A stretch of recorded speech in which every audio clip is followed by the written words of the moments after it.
la première partie du podcast que les humanités dans le texte consacrent à la vie d'Agricola et en particulier à l'épisode des Usipiens cannibales, ces barbares germains soumis par Rome mais s'étant mutinés contre leur maître, emparés de leur liburne pour aller vivre un périple rocambolesque dans les eaux de la Grande-Bretagne, nous avions lu et traduit le passage du texte de Tacite en question avec Édouard Michel, puis entendu Pascal Arnaud nous éclairer sur la navigation dans l'Antiquité.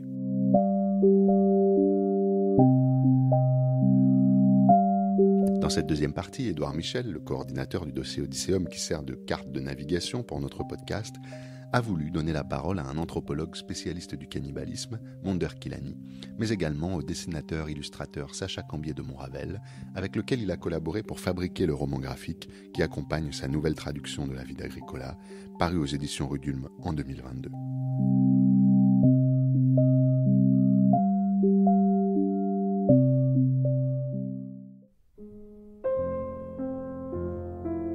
Les humanités dans le texte, un podcast de l'École normale supérieure et de l'Université Paris Sciences et Lettres.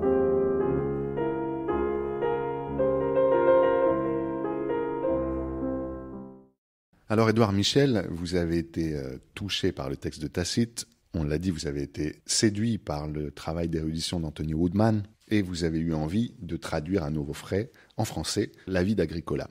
Vous auriez pu vous contenter de cette traduction, mais non, vous n'avez pas fait qu'une traduction. Vous avez aussi proposé un scénario de bande dessinée, enfin de roman graphique pour être plus précis, et également un dictionnaire passionné. Alors, comment est-ce qu'on passe d'un projet de traduction à ce projet plus global, plus polymorphe ? Par un échec, en fait, c'est-à-dire que j'avais fait ma traduction et puisqu'elle était complète, j'ai tenté de l'envoyer à 3 maisons d'édition qui n'en ont pas voulu. Et juste avant de jeter le texte, je me suis dit que c'était peut-être dommage et que ça pourrait aussi bien servir de support à un récit graphique. Alors, pour défendre les 3 éditeurs qui m'ont censuré, en fait, ça n'a pas été dans un sens. C'est-à-dire que je ne suis pas passé de la traduction à un scénario. Le fait de mettre en image le texte, ça oblige à le retravailler pour des questions toutes simples, très matérielles de place dans les bulles. Et puis aussi des questions stylistiques. C'est-à-dire que même si j'avais essayé de faire du français contemporain, est-ce qu'il était assez contemporain pour se glisser dans un récit graphique fait par Sacha ? Ça, c'était... donc, en fait, la traduction a été refaite de fond en comble dans les derniers mois du projet, quand Lucie Marignac aux éditions Rudulm a accepté qu'on le publie et qu'elle m'a demandé aussi de mettre entre cette traduction et le récit graphique le petit dictionnaire, le guide alphabétique de l'œuvre de Tacite. Alors, on passe d'une traduction à un scénario donc sur le plan stylistique. Pour les idées narratives, c'est un autre défi parce qu'il n'a pas écrit son texte pour servir de base à un récit graphique au XXIe siècle. Mais je suis parti de choses toutes simples, en me disant que s'il me parlait à moi, elle parlerait aussi au lecteur. Et donc le début, on voit simplement la mère d'Agricola qui le met en garde contre les philosophes. Et puis à la case suivante, évidemment, l'enfant s'approche d'un homme avec une barbe blanche. Et c'est un philosophe qui est en train de lire un texte. Et ça le suivra ensuite comme adulte. Il retrouve ces mêmes textes. On a joué sur ce jeu d'écho. Et donc c'est comme un début de conte oriental ou comme le début du conte du Graal, la mise en garde, l'avertissement. Et puis immédiatement après, le personnage dévie la trajectoire. Et c'est le début de la biographie. Donc c'est tout simple. Et vous avez proposé également un dossier qui constitue un peu la matrice de l'épisode de podcast qu'on enregistre aujourd'hui, puisque vous avez rassemblé autour de vous une équipe interdisciplinaire, dont le dessinateur de la bande dessinée, mais également Monderkilani, également Pascal Arnaud, qui interviennent dans ce podcast. Mais pour ce dossier, vous avez choisi un épisode bien particulier, celui de la dérive des Usipiens, qui est une anecdote un petit peu croustillante, mais qui arrive comme un cheveu sur la soupe, presque, dans la vie d'Agricola. Pouvez-vous nous expliquer pourquoi ? Alors, c'est parce qu'il m'a semblé que la vie d'Agricola était comme un objet fractal, c'est-à-dire que on pouvait retrouver dans un épisode en particulier la structure complète de l'œuvre, et que si on pouvait le voir sur un épisode, c'était peut-être bien sur celui des Usipiens. Ça se voit pas forcément en première approche, mais une histoire de cannibale, c'est vraiment une histoire de bande dessinée d'avant-guerre en fait, et ça permet de parler tout de suite à l'imagination du lecteur. Et grâce à Monderkilani, en lisant et en découvrant après coup le thème du cannibalisme à travers son ouvrage paru au Seuil, je me suis rendu compte que ça n'avait rien d'une coïncidence et que si le capitaine Haddock chez Hergé utilise l'insulte d'anthropophage plus souvent qu'à son tour, c'est pas un hasard. Et dans l'archéologie de l'œuvre d'Hergé, dans ses récits antérieurs à Tintin, Jo, Zet et Joko, les deux enfants sont capturés par une tribu cannibale qui les nourrit pour avoir d'autant plus à manger elle-même.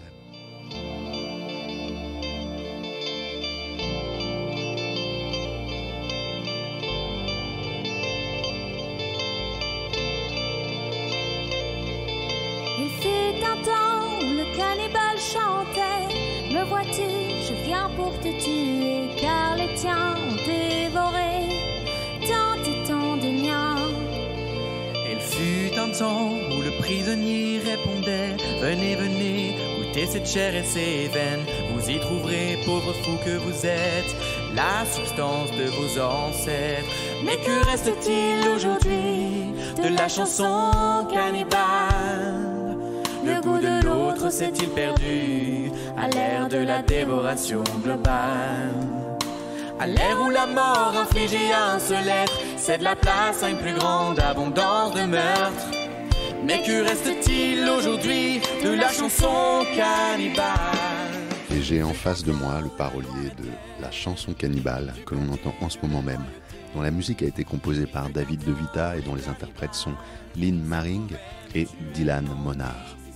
Monderkilani, vous êtes anthropologue, vous êtes suisse-tunisien, professeur honoraire à l'Université de Lausanne et auteur du Goût de l'autre, fragment d'un discours cannibale, paru au Seuil en 2018, ouvrage qui explique votre présence parmi nous puisque c'est Édouard Michel qui vous a repéré comme expert de l'anthropophagie. Expertise sulfureuse s'il en est, mais ça n'est pas grave, je me risque quand même à l'interview en commençant par vous demander d'où vous vient cette expertise sur le cannibalisme. J'étais sur le terrain dans une des sociétés de Papouasie-Nouvelle-Guinée et j'ai été pris moi-même pour un cannibale. Un de mes informateurs a cru reconnaître en moi un des descendants des soldats japonais, parce que j'ai les yeux un peu bridés, les soldats japonais qui sont trouvés coincés pendant la Deuxième Guerre mondiale, sans ravitaillement et qui ont pratiqué le cannibalisme sur les Mélanésiens, sur les indigènes. Donc qui a traumatisé cette population qui est par ailleurs définie par les anthropologues du XIXe siècle comme des tribus sauvages, donc par définition est nécessairement cannibales. Donc vous voyez, j'ai été pris tout de suite dans un jeu de miroir entre japonais, cannibales, Papous eux-mêmes réputés être cannibales, et les Blancs dans tout ça, qui sont quand même à l'origine de cette accusation où on renvoie toujours le colonisé à la sauvagerie et donc au cannibalisme, qui est l'un de ces symptômes les plus forts, quoi. Manifestement, ça ne vous a pas trop porté préjudice. Non, parce que j'ai essayé de lui expliquer que j'étais... c'était difficile de lui expliquer qui j'étais, parce que j'étais à la fois européen et à la fois africain. Mais bon, donc c'était un peu difficile. Mais bon, enfin, il m'avait à la bonne, si j'ose dire, parce que il m'a fréquenté.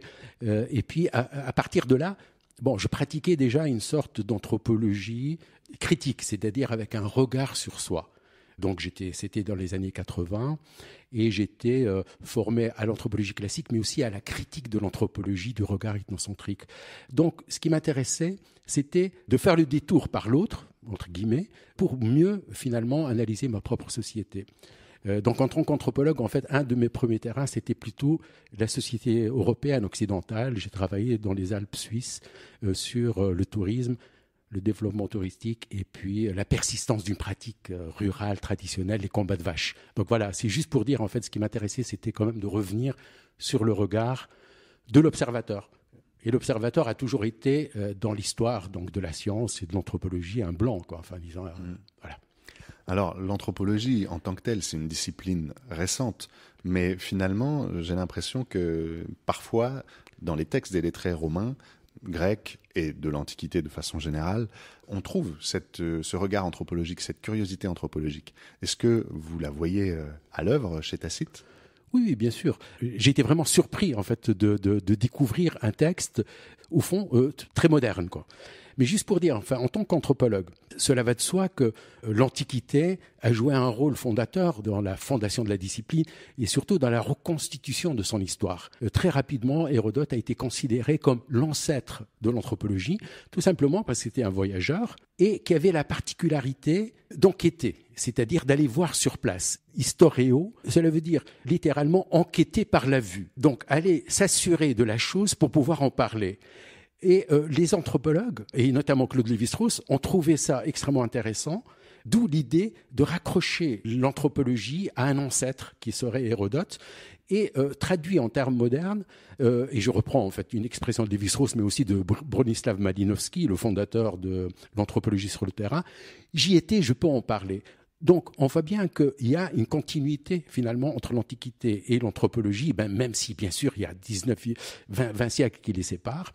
Il y a une sorte d'identité épistémologique, à savoir cette nécessité d'aller voir ailleurs, en revenir pour en parler. Donc, il y a une forme de modernité déjà chez les Grecs.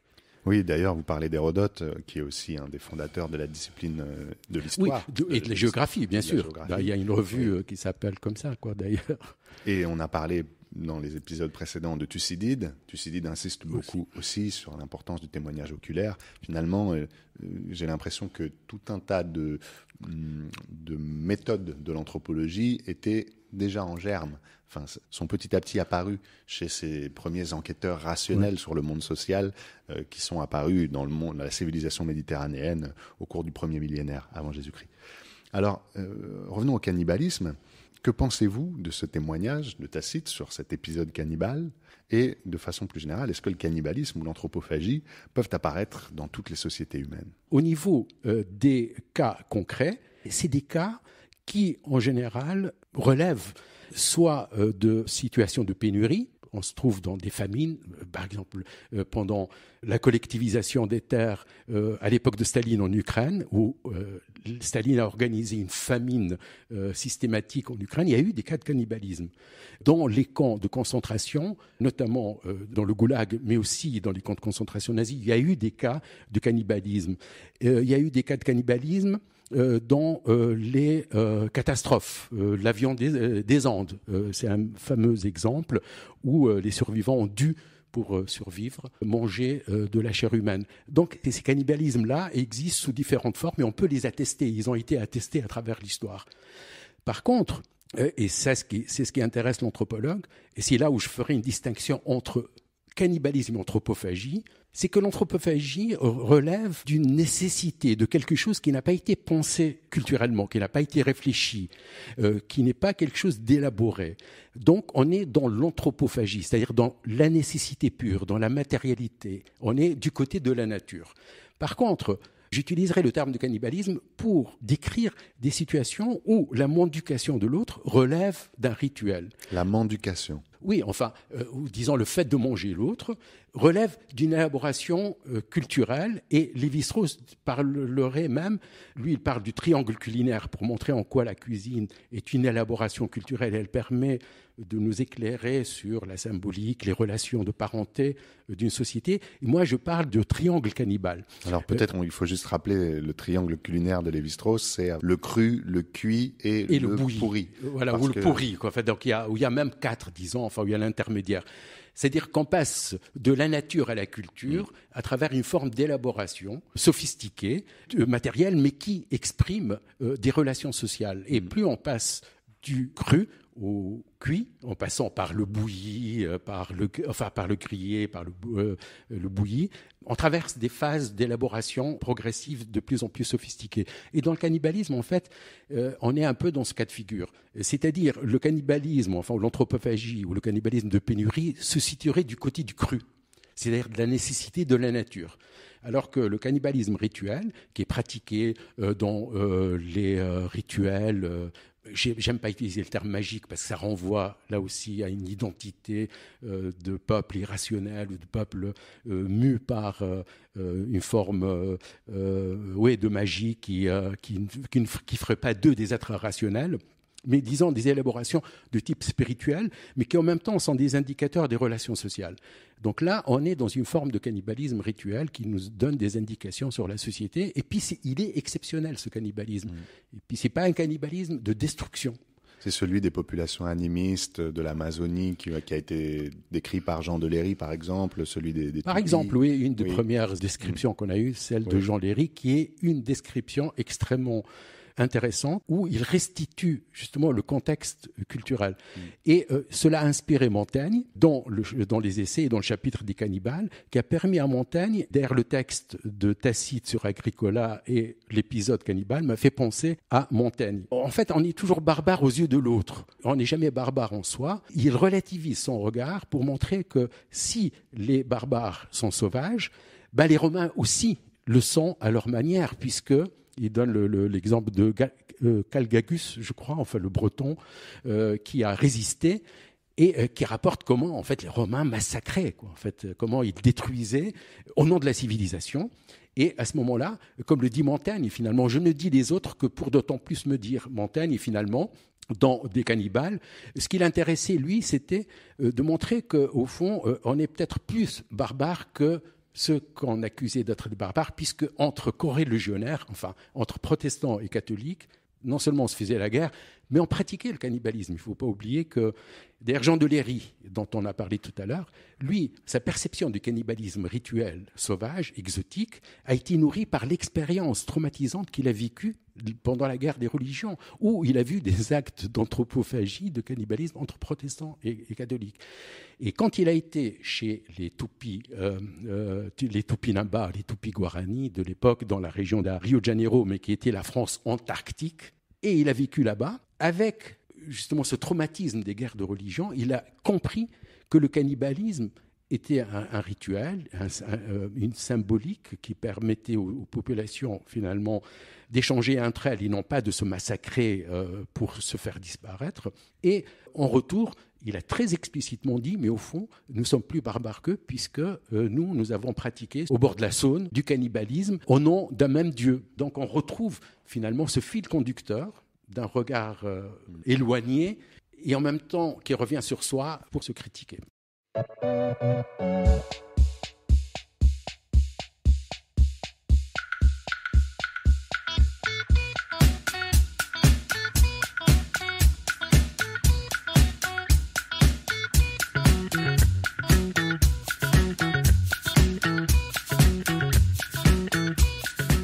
L'exocannibalisme, c'est on mange des ennemis, par exemple. Et je vais vous expliquer comment les gens justifient cet acte.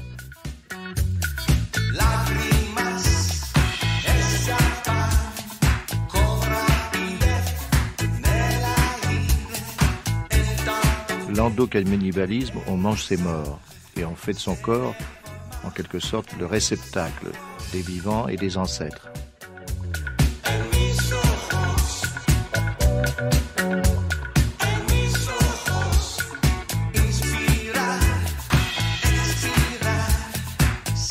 Donc c'est une preuve là de respect absolu. L'idée de mettre un corps d'un parent décédé dans la terre froide, exposé à la vermine, à la décadence, et cette idée est insoutenable pour certaines populations, surtout en Amazonie, mais aussi en Nouvelle-Guinée.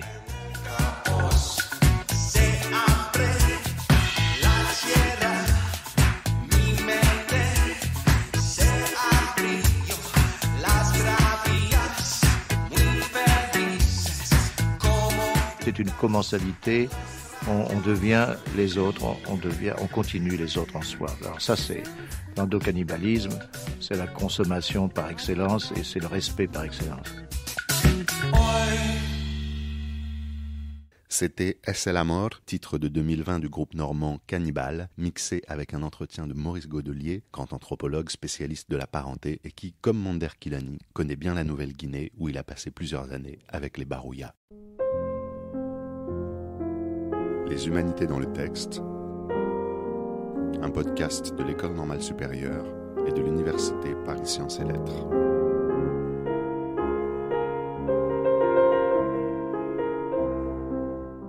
Sacha Cambier de Montravel, vous êtes dessinateur avec un style, un univers à vous.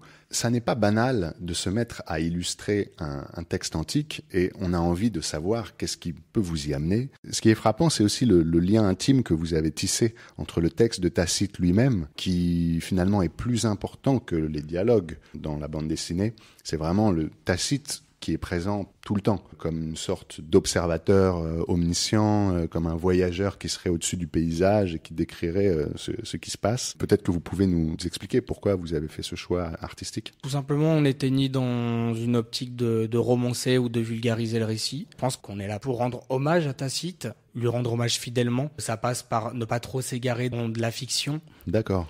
Alors on comprend qu'avec votre goût de la gravure et du XVIe siècle, dont j'apprends par vous que c'est un moment important dans l'histoire de la gravure, on comprend le lien entre l'Antiquité classique et donc votre travail. Et alors quand Édouard Michel vient vous voir en vous proposant le texte de Tacite, vous connaissez déjà ce texte, vous connaissez Tacite ou... Je connais Tacite, je dirais de nom. J'ai jamais lu Tacite. Je connaissais un peu quelques philosophes, quelques noms, Platon évidemment, Épicure, je connaissais un peu Diogène.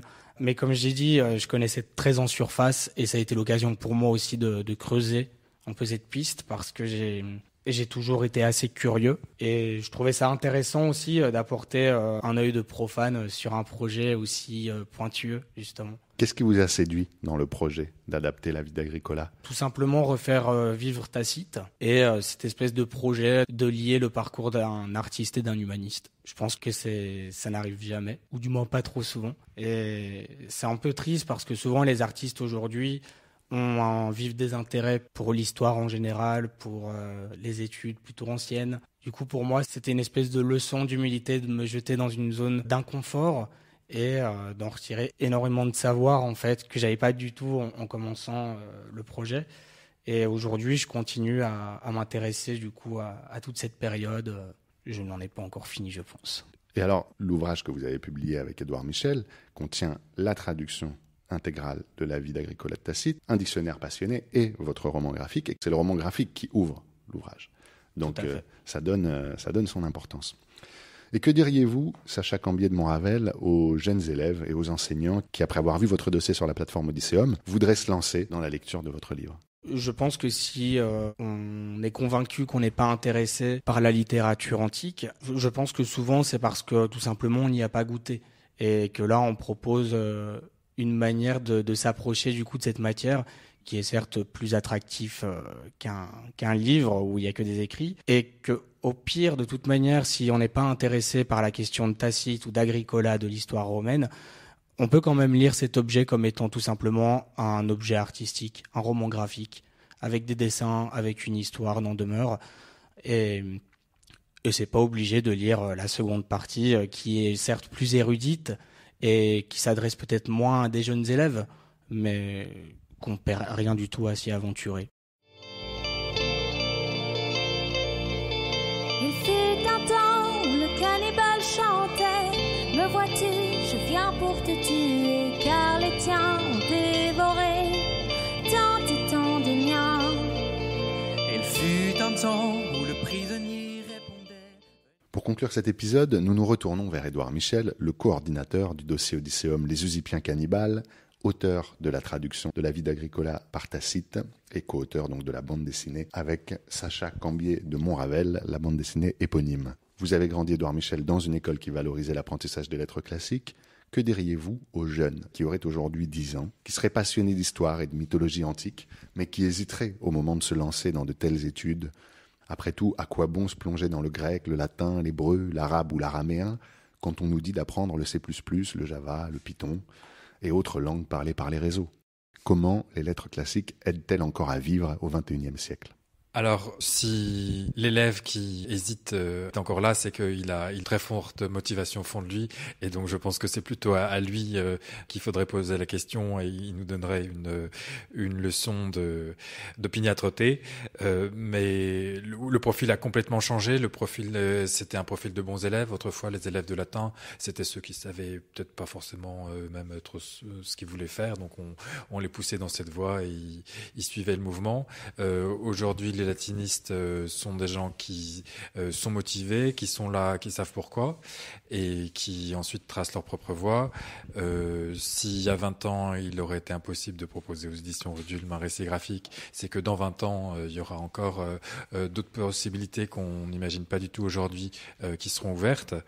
Et donc, que ce soit pour sa vie professionnelle ou pour son temps libre, à une époque où l'espérance de vie est quand même un record de tous les temps, je crois que ceux qui disent les langues anciennes ont déjà compris que CC+, enfin, j'ai même pas retenu le nom de ces différents langages qui seront périmés d'ici quelques mois, c'est peut-être un bon investissement pour trouver un emploi l'an prochain, mais que pour quelqu'un qui veut vivre dans le temps long, les langues anciennes sont peut-être pas la moins bonne occupation.